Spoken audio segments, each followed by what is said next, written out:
આપણે એક અગત્યનું ચેપ્ટર અને સરસ મજાનું ચેપ્ટર કાલે ચોથું ચેપ્ટર પૂરું કર્યું. આજે જે વિદ્યાર્થી મિત્રો આપણે ચેપ્ટર ભણવું છે, વધારે કોમેન્ટમાં હું ધ્યાન નથી દેતો, જરૂર લાગે તો જ કોમેન્ટ કરજો. બાકી જે કાંઈ પણ આપણું કન્ટેન્ટ છે એના ઉપર ધ્યાન દો, તમને કંઈક ફાયદો થશે. જો આપણે કોમેન્ટમાં જ એકબીજા સાથે વાતચીત કરે રાખશું તો આપણે જે ભણવાનું છે એ રહી જશે. બરોબર, એટલે એ કરવું નથી. થોડું ઘણું આજે ભણીએ આપણે એ પહેલા ચેપ્ટર નંબર કેટલામું, તો કે ભાઈ સાહેબ ચેપ્ટર નંબર તમે ભણાવો છો પાંચમું. એ પાંચમું ચેપ્ટર અમે અમારી સ્કૂલમાં ભણ્યા છીએ, ટ્યુશન ક્લાસીસમાં ભણ્યા છો. ઉપરાંત આ વિદ્યાપત 2.0 બેચની અંદર તમને રિવિઝન, ક્વિક રિવિઝન થશે. બહુ મજા આવવાની છે, જાનો પડી જવાનો છે. જેમ ચોથું ચેપ્ટર આપણને મજા લાવી એવી રીતે આ પાંચમું ચેપ્ટર પણ મજા આવશે. આ ચેપ્ટર વિદ્યાર્થી મિત્રો ઓપ્શનમાં કઢાય એવું નથી ઓપ્શનમાં કઢાય એવું. ખૂબ જ માર્ક એના વધારે છે. 8 માર્કનું ચેપ્ટર છે સાહેબ. 8 માર્ક જવા ન દેવાય. વિભાગ ડી ની અંદર સાહેબ, વિભાગ ડી, આ વિભાગ ડી ની અંદર 4 માર્ક્સના 2 પ્રશ્નો પૂછાવાના છે સાહેબ. 4 માર્કના 2 પ્રશ્નો તમને પૂછાવાના છે. વેરી મોસ્ટ આઈએમપી અને ખૂબ જ અગત્યનું આ ચેપ્ટર દરેક વિદ્યાર્થીઓએ ફરજિયાત કરવાનું છે. હું તો એમ કહું છું કે સાંસ્કૃતિક વારસાને લગતા જેટલા ચેપ્ટર છે વિદ્યાર્થી મિત્રો, એક પણ ચેપ્ટર ઓપ્શનમાં ન કાઢવાનું. એક પણ ચેપ્ટર ઓપ્શનમાં કાઢવાનું નથી. બધા ચેપ્ટર તમે વાંચશો એટલે યાદ રહી જશે. તો આપણે દર વખતની જેમ શરૂઆત કરીએ એ પહેલા પ્રશ્નો તમને લખાવું છું. જે મોસ્ટ આઈએમપી પ્રશ્ન અમારા અનુભવમાંથી આવ્યા છે એ પ્રશ્નોની ચર્ચાઓ થોડી કરી લઈએ કે ભાઈ મોસ્ટ આઈએમપી અને અગત્યના પ્રશ્નો કયા છે. તો એની આપણે ચર્ચાઓ કરી લઈએ. તો બધા લોકો આપણે પેલા પ્રશ્નોની ચર્ચાઓ કરીએ. Most IMP question, most IMP.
અવાજ બરોબર આવે છે વિદ્યાર્થી મિત્રો? એકવાર ક્લિયર કરો.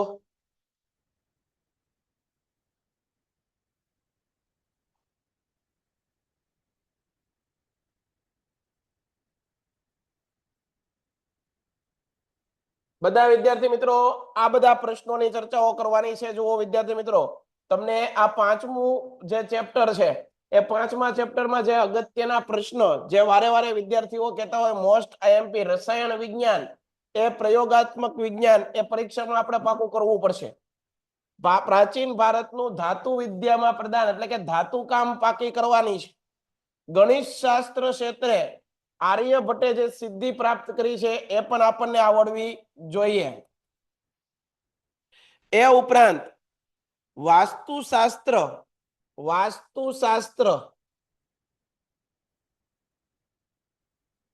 અથવા જ્યોતિષ શાસ્ત્ર આ કરવાનો છે તમારા પ્રશ્ન. આગળ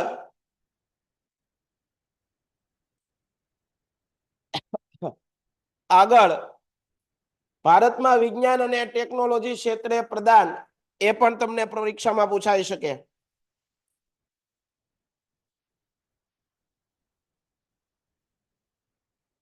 ઉપરાંત તમને પરિચય પૂછાય પરીક્ષામાં કે ભાઈ પરિચયની અંદર કયા કયા વ્યક્તિઓનો વ્યક્તિ પરિચય પૂછાય. વ્યક્તિ પરિચય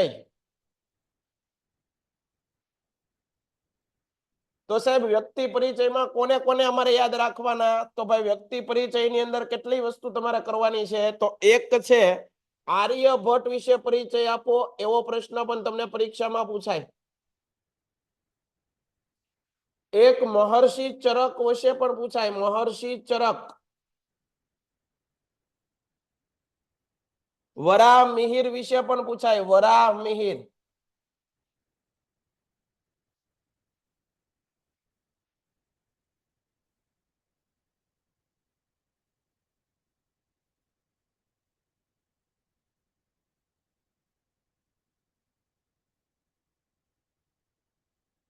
એ ઉપરાંત વિદ્યાર્થી મિત્રો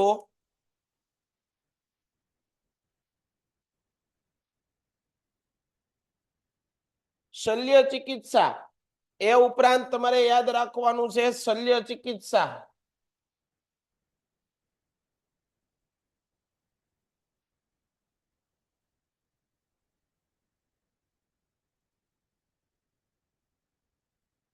તો વિદ્યાર્થી મિત્રો આ એક સ્ક્રીનશોટ પાડી લેજો. હા ગાલામાંથી આપું છું ભાઈ. ઓમભાઈ કે છે તમે ગાલામાંથી આપો છો? હા ગાલામાંથી.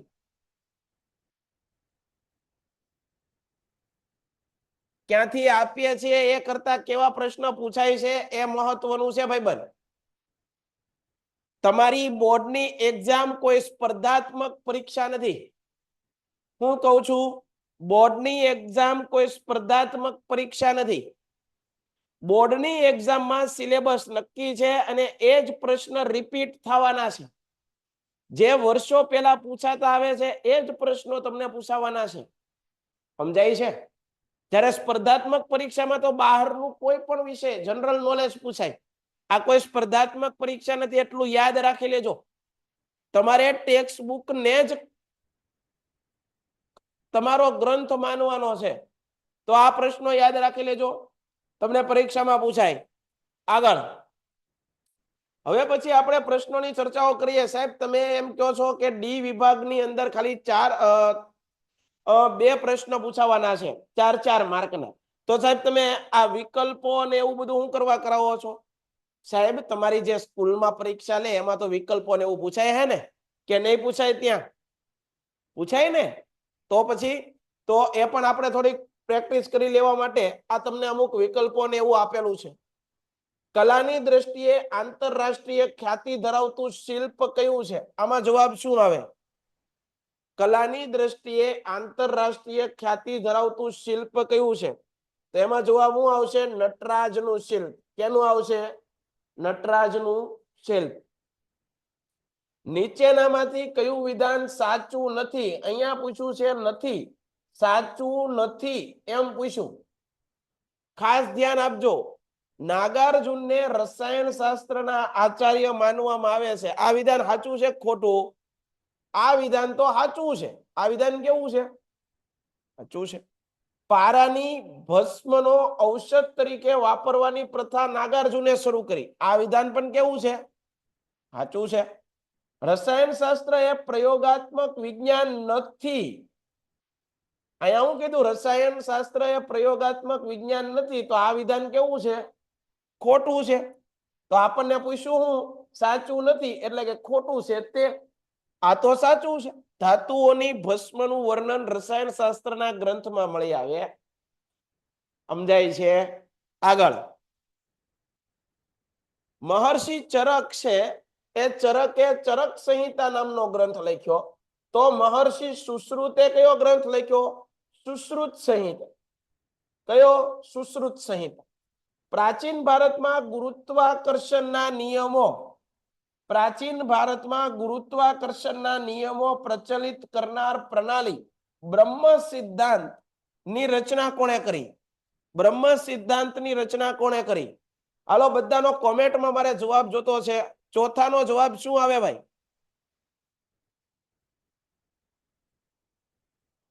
ફાતેમા, સુમન, આર્યન, સંસ્કૃતિ और રામજી મહેમાન બધા લોકો જવાબ આપે છે. એ કોણ આવે ભાઈ આમાં? બ્રહ્મગુપ્ત. કોણ આવે? બ્રહ્મગુપ્ત. આગળ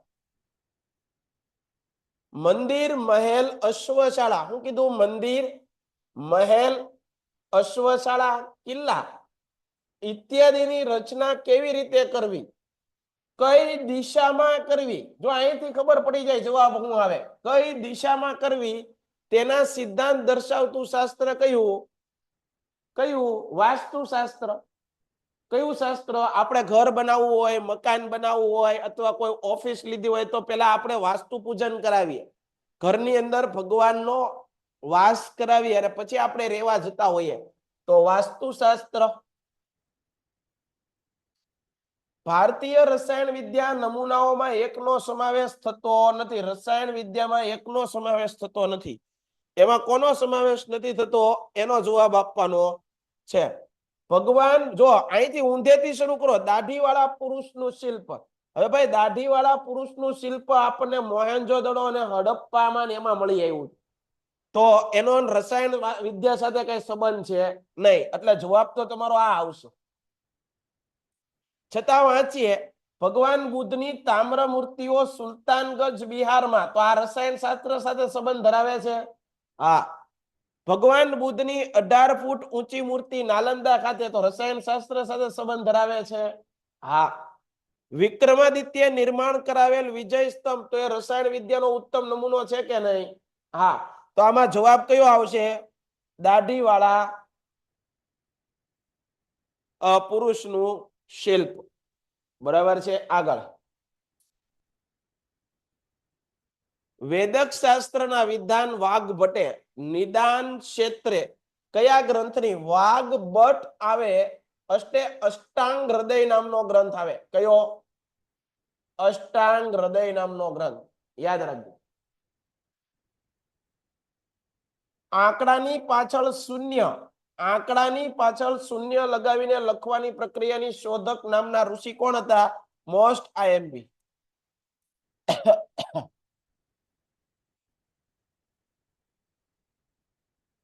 કોણ હતા ભાઈ? હાલો મને કોમેન્ટ કરો. કોણ હતા? કોમેન્ટમાં મને જવાબ આપો. મેમન હફસા કે છે સી જવાબ આવે. ગૃત સમદ. સંસ્કૃતિ કે છે ગૃત સમદ. બધા લોકોના જવાબ. નિસર્ગભાઈ કે છે, ધનવંતી કે છે, ઓમ શિમ્પી, ઝાલા પ્રિયાંશી, જયરામભાઈ, સુમન, ઓમ ગોસ્વામી, જેનિલ, અગ્રાવત પ્રિન્સી, જ્યોતિ, આ બધા લોકો જવાબ આપે છે સી. બરોબર. તો સી ની અંદર શું આવે ભાઈ? ગૃત સમદ. કોણ આવે? ગૃત સમદ. જવાબ આ આવશે. પણ શૂન્યની શોધ કોણે કરી હતી? પાછી શૂન્યની શોધ કોણે કરી હતી? હાલો, શૂન્યની શોધ કોણે કરી હતી? અને શૂન્ય પાછળ અંક, આંકડાની પાછળ અંક લગાડવાની શોધ ગૃહસમદ. આંકડાની પાછળ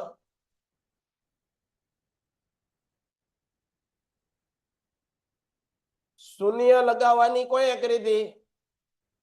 ગૃહસમદ. એ તો જવાબ તમે મળી ગયા. ગૃહસમદ. અહીંયા શું આવે? આર્યભટ્ટ. શું આવે? આર્યભટ્ટ. બધા લોકોનો જવાબ સાચો છે, આર્યભટ્ટ.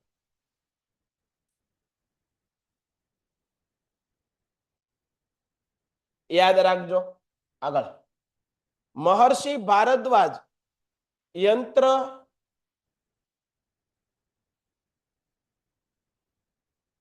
મહર્ષિ ભારદ્વાજે યંત્ર સર્વસ્વ. મહામુનિ પતંજલિએ યોગ શાસ્ત્રની રચના કરી. વિદ્યાર્થી મિત્રો, યોગ શાસ્ત્રની રચના કરી પતંજલિ. 15મી સદીમાં મેવાડના અગાઉના પ્રકાશનોમાં સુધારવા વધારવા કરવાની વાસ્તુશાસ્ત્રનો પુનર્દ્વાર કર્યો. એમાં જવાબ આવે છે રાણા કુંભા. કોણ આવે? રાણા કુંભા.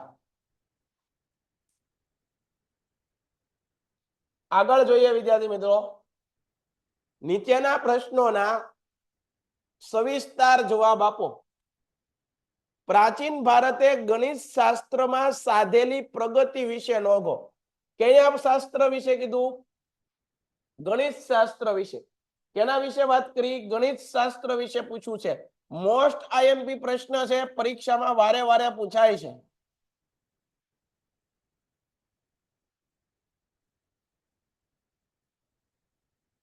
યાદ રાખજો, મોસ્ટ આઈએમપી પ્રશ્ન છે આ.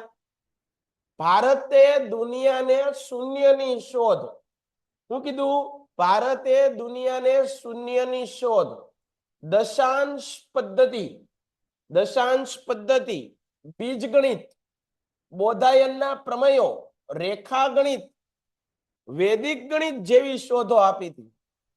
વિશ્વને એક સમયે શૂન્યની ખબર નહોતી, ત્યારે શૂન્યની શોધ આપણા આર્યભટ્ટે કરી. આપણે ગર્વ લેવા જેવી વાત છે. આંકડાની પાછળ શૂન્ય લગાવીને પ્રક્રિયાના શોધક કોણ હતા? ગૃહસમદ. કોણ હતા? ગૃહસમદ.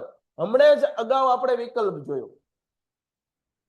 પ્રાચીન ભારતના ગણિતજ્ઞોએ એકની પાછળ 53 શૂન્ય લગાડી અને જે આંક વચાય છે એને હું વચાય આટલી મોટી શોધ કરેલી. વિચાર કરો, એકની પાછળ 0 એવા 53 0 લગાડીએ અને પછી એ સંખ્યાને હું ક્યાં નામે વચાય, એવી શોધ આપણા તત્વચિંતકોએ, ગણિતજ્ઞોએ કરી હતી. સંખ્યાઓના નામ નિર્ધારિત કર્યા. મોહેન્જોદડો અને હડપ્પાના અવશેષમાં માપવાના અને તોલવાના સાધનો દશાંશ પદ્ધતિ જોવા મળે છે. તમને પરીક્ષામાં પૂછાય, મોહેન્જોદડો અને હડપ્પાના અવશેષમાં માપવા અને તોલવાના સાધનોમાં કઈ પદ્ધતિ જોવા મળે? દશાંશ પદ્ધતિ. કઈ? દશાંશ. જેની ઓળખ પ્રાચીન સમયમાં મેઘાતિથિએ આપેલી.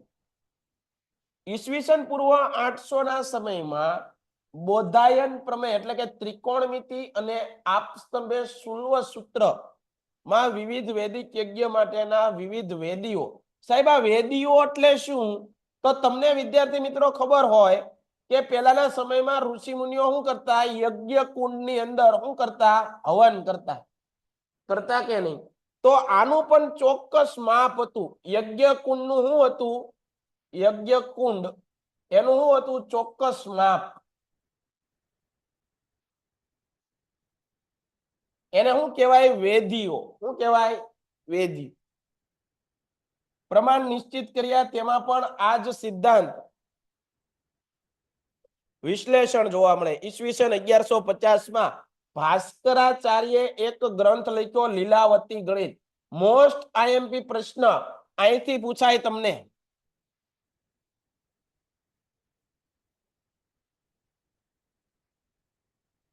મોસ્ટ આઈએમપી પ્રશ્ન અહીંથી પૂછાય. ભાસ્કરાચાર્ય કયો ગ્રંથ લખ્યો? લીલાવતી ગણિત અથવા તો બીજ ગણિત જેવા ગ્રંથોની રચના કરી. તેને સરવાળા બાદબાકી નું સંશોધન પણ કર્યું. રાઈટ છે, ડન છે. સર ઝાખું દેખાય છે, કેટલા લોકોને ઝાખું દેખાય છે? તનવીરભાઈ એમ કે છે ઝાખું દેખાય છે. જે લોકોને ઝાખું દેખાતું હોય એ લોકો મને એકવાર કોમેન્ટ કરો. મોટા ભાગના એમ કે છે ક્લિયર છે. ઓકે, ક્લિયર છે ભાઈ અહીંથી. તો આ વસ્તુ યાદ રાખજો. તમારે ગણિત શાસ્ત્રની અંદર કેટલી વસ્તુ યાદ રાખવાની છે. ભૂલ અહીંયા બહુ થાય છે વિદ્યાર્થીઓને. શૂન્યની શોધ કોણે કરી અને આંકડાની પાછળ શૂન્ય લગાવવાની પદ્ધતિની કોણે શોધ કરી? આ બે વસ્તુ યાદ રાખવાની. શૂન્યની શોધ આર્યભટ્ટે, આંકડાની પાછળ શૂન્ય લગાડવાની શોધ ગૃહ્સમદ. ભાસ્કરાચાર્ય લીલાવતી ગણિત, બીજ ગણિતની રચના કરી. યાદ રહે, આ બધું ગણિત શાસ્ત્ર સંબંધિત છે. આર્યભટ્ટના એક ગ્રંથ, આર્યભટ્ટે એક ગ્રંથ આપ્યો, એનું નામ હતું આર્યભટ્ટીય. આ ગ્રંથમાં પાઈની કિંમત તમને બધાને ખબર છે. આજે પણ આપણે પાઈની કિંમત કેટલી લઈએ છીએ? 22/7 અથવા 3.14 લઈએ છીએ. તો એ ક્યાંથી આવી? તો કે ભાઈ આર્યભટ્ટે જે ગ્રંથ લખ્યો એની અંદર આ કિંમત લખી હતી. આર્યભટ્ટે શૂન્યની શોધ કરી. તેણે પ્રતિપાદિત કર્યું કે ગોલકના પરિઘ અને વ્યાસના ગુણોત્તરને દર્શાવતો અચળાંક પાઈ છે.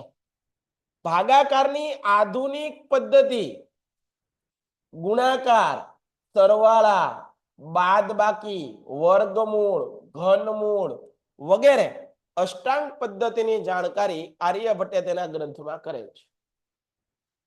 આર્યભટ્ટીય અને 10 ગીતિકા જેવા ગ્રંથો પણ તેને લખ્યા. હવે આર્યભટ્ટીય ગ્રંથ કોણે લખ્યો એ બધાને આવડે. આર્યભટ્ટીય ગ્રંથ કોણે લખ્યો આખા ગામને આવડે, કારણ કે નામ ઉપરથી જ છે આર્યભટ્ટ. પણ પરીક્ષા અઘરી કાઢવી હોય, પેપર અઘરો કાઢવો હોય તો તમને આ પ્રશ્ન પૂછાય. 10 ગીતિકા નામનો ગ્રંથ. કયો? 10 ગીતિકા નામનો. તો કેટલી વસ્તુ યાદ રાખવાની? લીલાવતી બીજગણિત, લીલાવતી બીજગણિત કોણે રચના કરી? ભાસ્કરાચાર્ય. કોણે કરી? ભાસ્કરાચાર્ય. એ ઉપરાંત એને બીજું કયું લખ્યું હતું?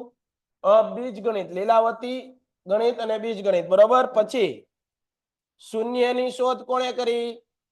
શૂન્યની શોધ.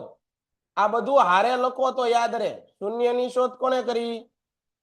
આર્યભટ્ટે. કોણે કરી? આર્યભટ્ટે.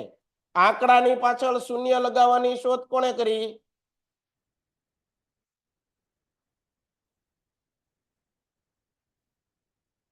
આંકડાની પાછળ શૂન્ય લગાવવાની શોધ કોણે કરી ભાઈ? કોણે કરી? ગૃહ્સમદ. કોણે કરી? ગૃહ્સમદ. એ ઉપરાંત અહીંયા યાદ રાખો, એ ઉપરાંત પાઈની કિંમત કોણે નક્કી કરી? પાઈની કિંમત 22/7 અથવા 3.14 છે એવું કોણે નક્કી કર્યું? આર્યભટ્ટે. કોણે? આર્યભટ્ટે. કયા ગ્રંથમાં? આર્યભટ્ટીય. કયા? આર્યભટ્ટીય.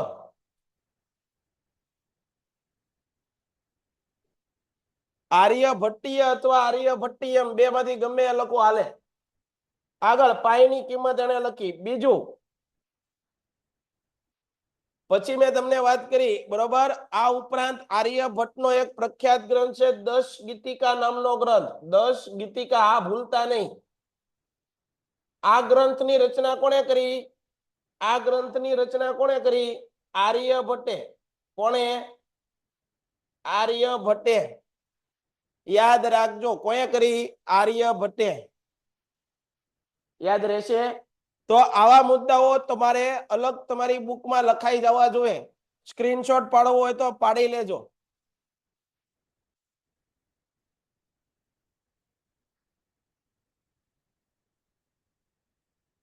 આગળ જોઈએ.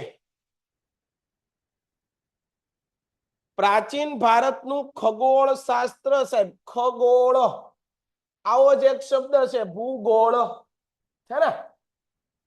ખગોળને લગતા ઘણા બધા ગ્રંથો ભારતમાં લખાયા. તે પ્રાચીન વિદ્યાપીઠોમાં અભ્યાસ, તમને ખબર છે કાલે જ આપણે ભણ્યા હતા તક્ષશિલા.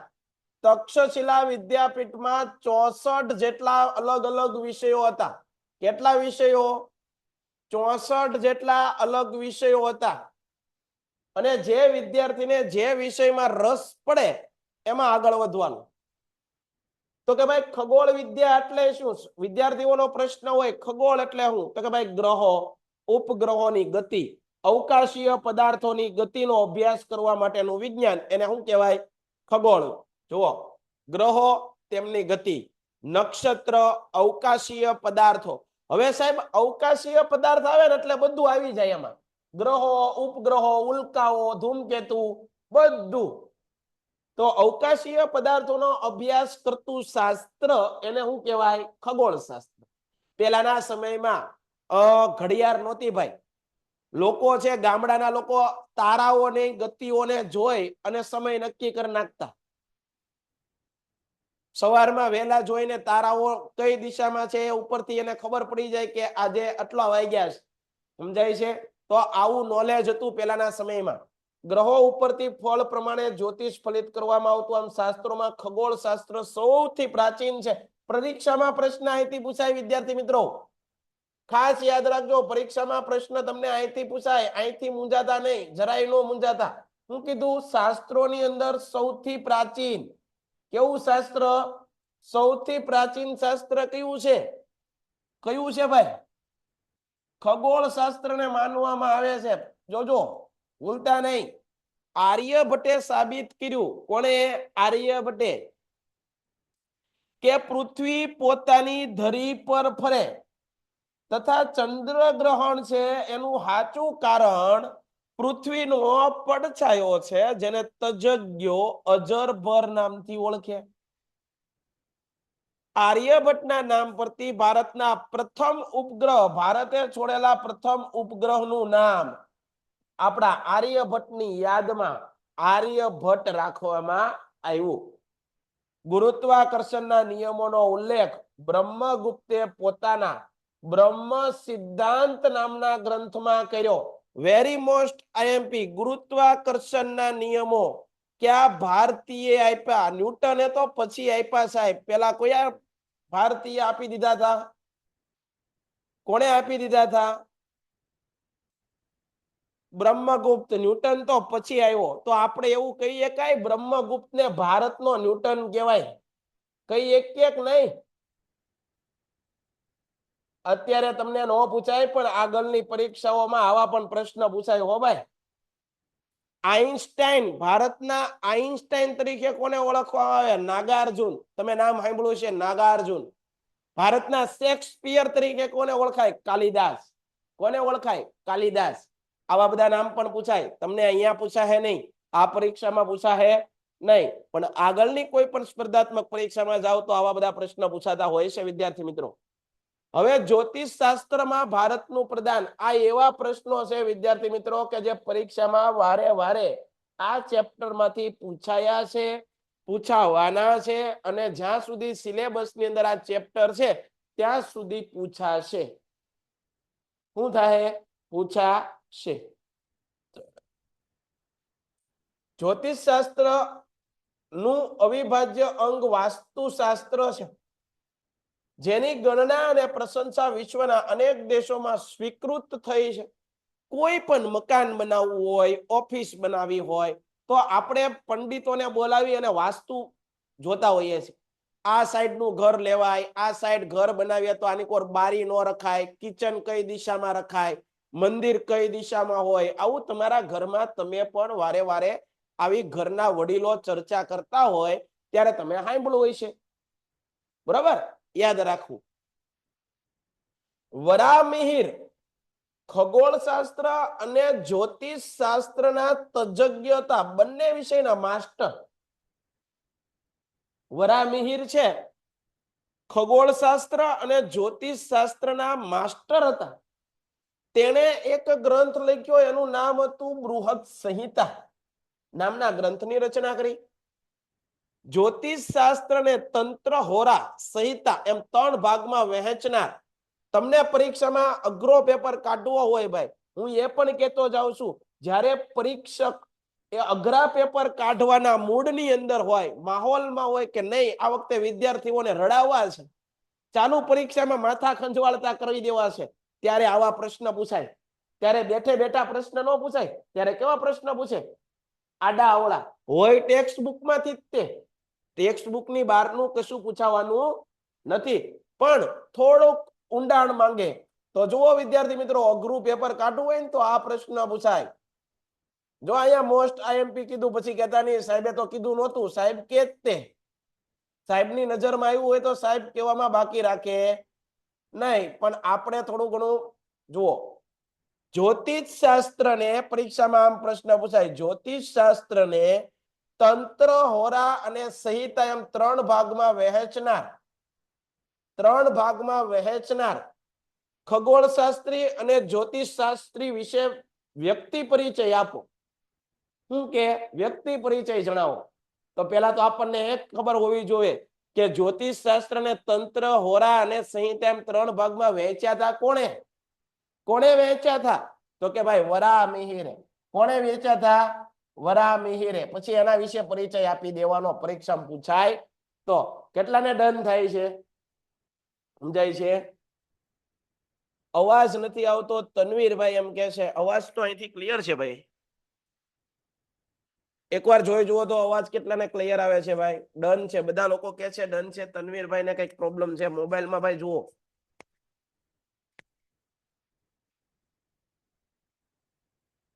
બિલકુલ ક્લિયર છે, દેખાય પણ છે, બધું ડન છે. ઝાખું દેખાય છે. ખુશી રાવલ એમ કે છે અમુક વાર ધાર્મિક કે છે ક્લિયર છે.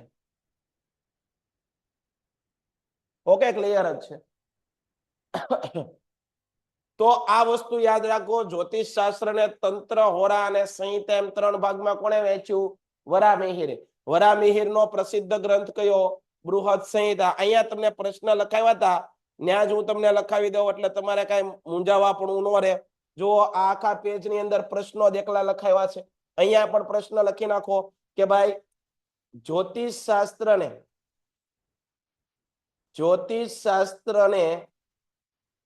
તંત્ર, હોરા અને બીજું શું કીધું તું? તંત્ર, જ્યોતિષ શાસ્ત્રને તંત્ર, હોરા અને સંહિતા, તંત્ર, હોરા અને સંહિતામાં વહેંચનાર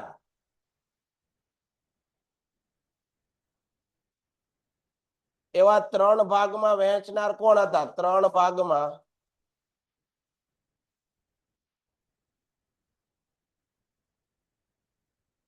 વહેંચનારા કોણ હતા? તો કે ભાઈ વરાહમિહિર. કોણ હતા? વરાહમિહિર. આ વરાહમિહિર છે ભાઈ, એને એક ગ્રંથની રચના કરી અને એ ગ્રંથ હતો આર્યભટ્ટ. વરાહમિહિરે કયો ગ્રંથની રચના કરી હતી? વરાહમિહિરે કયા ગ્રંથની રચના કરી હતી ભાઈ? કયો ગ્રંથ રચ્યો તો વરાહમિહિરે? તો જુઓ આપણે આગળ જ જોઈ ગયા. વરાહમિહિરે એક ગ્રંથ લખ્યો, એનું નામ હતું બૃહદ સંહિતા. કયો ગ્રંથ લખ્યો તો? બૃહદ સંહિતા. કયો? બૃહદ સંહિતા નામનો ગ્રંથ. આ બૃહદ સંહિતા નામનો ગ્રંથની રચના કોણે કરી? વરાહમિહિરે. વરાહમિહિરે જ્યોતિષ શાસ્ત્રને તંત્ર, હોરા એવા ત્રણ ભાગમાં વહેંચી હતી. આ આપણને આવડવું જોઈએ. ફરીવાર રિપીટ કરાવું છું. બૃહદ સંહિતા નામનો ગ્રંથ વરાહમિહિર. વરાહમિહિરે જ્યોતિષ શાસ્ત્રને તંત્ર, હોરા અને સંહિતા એવા ત્રણ ભાગમાં. વરાહમિહિર છે પોતે શું હતા? એક તો જ્યોતિષ શાસ્ત્ર હતા, જ્યોતિષ શાસ્ત્ર વિશે પણ જાણતા હતા અને ખગોળ શાસ્ત્ર વિશે પણ જાણતા હતા. તો આ વ્યક્તિ પરિચય પૂછાય પરીક્ષામાં તો આવડે કે નહીં? પેલો પોઈન્ટ આ લખવાનો. બૃહદ સંહિતા નામના ગ્રંથની રચના વરાહમિહિરે કરી. વરાહમિહિરે જ્યોતિષ શાસ્ત્ર ને તંત્ર, હોરા, સંહિતા એવા ત્રણ ભાગમાં વહેંચ્યું. વરાહમિહિર પોતે એક સારા એવા જ્યોતિષ શાસ્ત્રી અને ખગોળ શાસ્ત્રી હતા. બીજું, લીલાવતી બીજગણિતની રચના કોણે કરી? ભાસ્કરાચાર્ય. શૂન્યની શોધ કોણે કરી? આર્યભટ્ટે. આંકડાની પાછળ શૂન્ય લગાવવાની શોધ કોણે કરી? ગૃહ્થ સમાધે. પાઈની કિંમત 22/7 એટલે કે 3.14 હોય એવું કયા ગ્રંથમાં? આર્યભટ્ટીયમ અથવા આર્યભટ્ટીય ગ્રંથ. 10 ગીતિકા નામનો ગ્રંથ કોણે લખ્યો? આર્યભટ્ટે. ડન છે, આવડે. કે નો આવડે? તો વિદ્યાર્થી મિત્રો આ બધી ચર્ચાઓ આપણે કરી ગયા. આગળ જોઈએ બૃહદ સંહિતા ગ્રંથ મનુષ્યના લક્ષણો. જુઓ, બૃહદ સંહિતા ગ્રંથની અંદર કઈ બાબતોનો ચર્ચા કરવામાં આવી છે? તો મનુષ્યની અંદર લક્ષણો, પ્રાણીઓના વર્ગો, પ્રાણીઓના કેટલા વર્ગો પાડવામાં આવ્યા તે, લગ્નનો સમય, લગ્ન કયા સમયે લગ્નનું મુહૂર્ત હોય, તળાવો, બગીચા, કુવાઓ, ખેતરમાં વાવણી ક્યારે કરવી, આકાશી ગ્રહોની માનવીય ભવિષ્ય પર થતી અસરો, શુભ પ્રસંગે શુભ મુહૂર્ત, આ બધી માહિતી આ બૃહદ સંહિતા નામના ગ્રંથની અંદર છે. વિચાર તો કરો વિદ્યાર્થી મિત્રો, વર્ષો પહેલા, સદીઓ પહેલા, કેટલા વર્ષો પ્રાચીન સમયમાં આ બધા ગ્રંથો લખાણા, અને આજે પણ વૈજ્ઞાનિકો છે એ આ ગ્રંથોનો, આપણે કેમ પરીક્ષામાં નો આવડે તો નવનીત વાંચતા હોય, નવનીતમાંથી પ્રશ્ન જોઈએ નો આવડે તો એવી રીતે આજના સમયમાં આ ગ્રંથોને વૈજ્ઞાનિકો પોતે રેફરન્સ તરીકે ઉપયોગ કરે. શું કરે? રેફરન્સ. ગણિતનો અઘરામાં અઘરો કોઈ સમ હોય અને કોઈ ગણિતજ્ઞને નો આવડતો હોય તો આર્યભટ્ટના ગ્રંથને ખંખોળે. શું કરે? ખંખોળે, એમાંથી એને જવાબ મળી જાય. આપણા દેશની કમનસીબી એ છે કે આપણે આપણા ગ્રંથોનું વાંચન નથી કરતા, એને રીડ નથી કરતા, એને મગજમાં ઉતારતા નથી. બરોબર? એના કારણે આપણું જ્ઞાન અધૂરું રહી જાય છે. આગળ, આપણા પૂર્વજો કલામાં તથા વિદ્યામાં નિપુણતા ધરાવતા, તે બાબતે આપણને ગર્વ થવો જોઈએ. 15મી સદીમાં મેવાડના નારા કુંભાએ અગાઉના પ્રકાશનોમાં સુધારા વધારા કરાવી અને વાસ્તુશાસ્ત્રનો પુનરોદ્ધાર કરાવ્યો. પુનરોદ્ધાર એટલે હું ભાઈ? રિનોવેશન. બરોબર? રિનોવેશન કરાયું. હું પુસ્તકોને ફરીવાર નવા બનાવ્યા. વાસ્તુશાસ્ત્રમાં કઈ માહિતીનો સમાવેશ થાય છે? વાસ્તુશાસ્ત્ર એ જ્યોતિષશાસ્ત્રનું જ એક અવિભાજ્ય અંગ છે, જેની ગણના, મહત્તા, પ્રશંસા વિશ્વના અનેક દેશોમાં સ્વીકૃત થયેલ છે. પ્રાચીન ભારતમાં બ્રહ્મા, નારદ, બૃહસ્પતિ, ભૃગુ, વશિષ્ઠ, વિશ્વકર્મા જેવા પ્રણેતાઓનું વાસ્તુશાસ્ત્રમાં વિશિષ્ટ પ્રદાન છે. વાસ્તુશાસ્ત્રમાં રહેવાની જગ્યા, મંદિર, મહેલ, અશ્વશાળા, કિલ્લા, શસ્ત્રાગાર, નગર વગેરેની રચના કેવી રીતે કરવી, કઈ દિશામાં કરવી તે દર્શાવેલ છે. બૃહદ સંહિતામાં પણ વાસ્તુશાસ્ત્રનો ઉલ્લેખ જોવા મળે છે. આગળ, 15મી સદીમાં મેવાડના રાણા કુંભાએ અગાઉના પ્રકાશનોમાં સુધારા વધારા કરાવીને વાસ્તુશાસ્ત્રનો પુનરોદ્ધાર કરાયો. વાસ્તુશાસ્ત્રને 8 ભાગમાં વહેંચનાર દેવોના પ્રથમ સ્થપતિ વિશ્વકર્માને મનાય છે. યાદ રાખજો, ભગવાન અથવા દેવતાઓના એન્જિનિયર કોણ હતા? આર્કિટેક્ટ કોણ હતા? ભગવાન વિશ્વકર્મા. કોણ હતા? ભગવાન વિશ્વકર્મા. કોણ હતા? ભગવાન વિશ્વકર્મા. દેવતાઓના આર્કિટેક્ટ કોણ હતા? ભગવાનોને મંદિર, ભગવાનોને મહેલ ને એવું બનાવતા કોણ? વિશ્વકર્મા. વિશ્વકર્મા જયંતિ ઉજવાય છે, શાળાઓમાં રજા પણ હોય છે. એને વાસ્તુશાસ્ત્રને કેટલા ભાગમાં વહેંચ્યું? 8 ભાગમાં. આ પ્રશ્ન પરીક્ષામાં પૂછાય, મોસ્ટ આઈએમપી.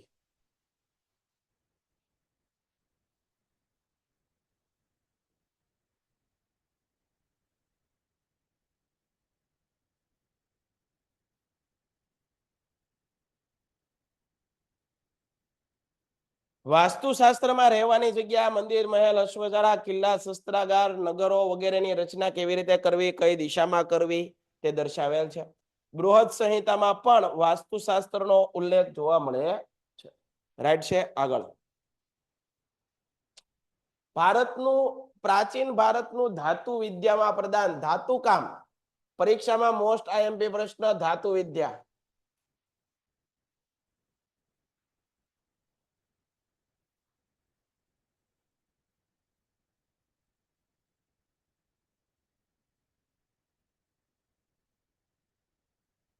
ભારતમાં પ્રાચીન ગ્રંથોમાં અનેક ધાતુઓનો ઉલ્લેખ સમાયેલો છે. આમ પ્રાચીન કાળથી જ ભારતના લોકો ધાતુ વિદ્યાને પોતાના વ્યવહારિક જીવનમાં ઉપયોગ કરે છે. પ્રાચીન ભારતમાં ધાતુ શિલ્પો બનાવવાની પરંપરા 10મી 11મી સદીથી વિકાસ પામી. હું કીધું? પ્રાચીન સમયમાં ધાતુ શિલ્પો બનાવવાની પરંપરા 10મી 11મી સદીથી વિકાસ પામી. પ્રાચીન ભારતે ધાતુ વિદ્યામાં અદ્વિતીય સિદ્ધિઓ હાંસલ કરી. જેના દ્રષ્ટાંત સ્વરૂપે સિંધુકાલીન સંસ્કૃતિમાંથી મળી આવેલી ધાતુની નર્તકીની પ્રતિમા. આ ઉપરાંત તક્ષશિલા